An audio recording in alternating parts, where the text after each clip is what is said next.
do Consello da Cultura Galega. Ben, dentro da sección presentamos hoxe no ciclo Revisando a nosa arte a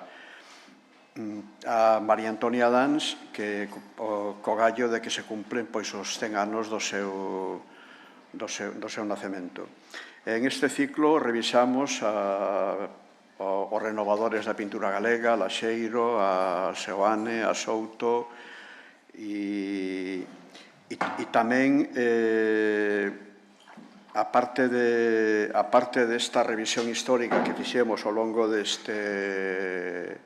do ano 22 que ahora se pecha, temos outras actividades como a seguinte a esta, que será a última, que será o 23 de decembro, que será dedicada á edición gráfica.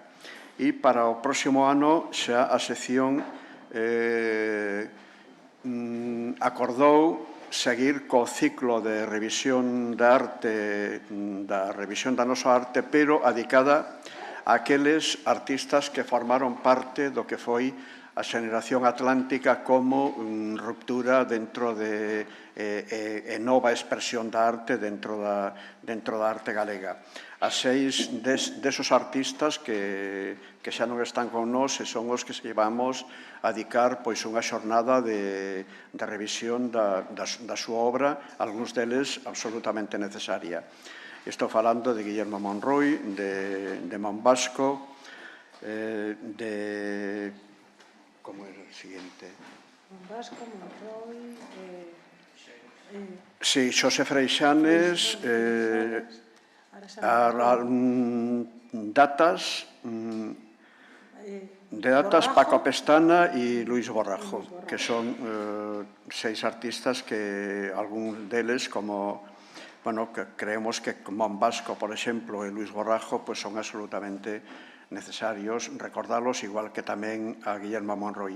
Para esta actividade, o Consello da Cultura Galega vai a externalizar a xornada e se van a facer en Vigo, en Coruña, en Ourense e en Coruña, para estar un pouco máis perto do lugar de onde eran estos artistas. E temos na xornada de hoxe, que está coordinada e traballada por a compañeira da sección Rosario Sarmiento, que ela presentará con máis profundidade, en donde van a intervir Carmen Pena, Lois Alcaide e nunha mesa redonda, Lois Alcalde, Lois Caeiro e Javier Gaínzos, a parte das intervencións de Rosario e de Carmen Pena, que ela vos vai a presentar con máis precisión que eu. Moitas gracias pola asistencia. Gracias.